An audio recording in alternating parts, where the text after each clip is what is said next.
பெருந்தலைவர் காமராஜர் நகைச்சுவை உணர்வும் மிகுந்தவர். இது பலருக்கு தெரியாது. பெருந்தலைவர் நேர்மையானவர், உழைப்பவர், நேர்மைக்காக படார் என்று கோவப்படுவார், அதெல்லாம் தெரியும். நகைச்சுவையாக பேசுவதிலும் அந்த ஸ்பான்டேனியஸாக உடனடியாக பதில் சொல்வதிலும் கூட அவர் வல்லவராக இருந்திருக்கிறார். அதுக்கு நிறையா சாட்சி இருக்கிறது.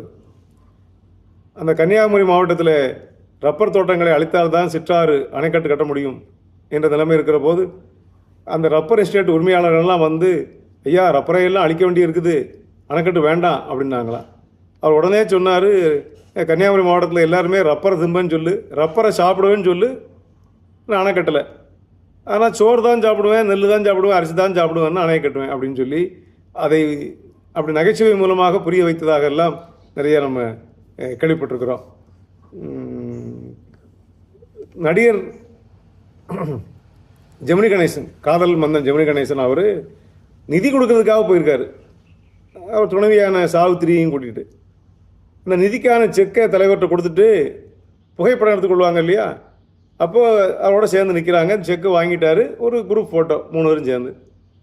அந்த ஃபோட்டோகிராஃபரை வந்து கேமராவை ரிசூம் பண்ணிக்கிட்டு, இன்னும் நெருக்கமாக வாங்க, இன்னும் கொஞ்சம் அப்படி நெருக்கமாக வாங்க, யாருக்கு, அந்த ஜெமினேசனுக்கும் சாவித்திரிக்கும். அப்புறம் கொஞ்சம் சிரிங்க, இன்னும் கொஞ்சம் சிரிங்க அப்படின்னு சொல்லிக்கிட்டே இருந்திருக்காரு.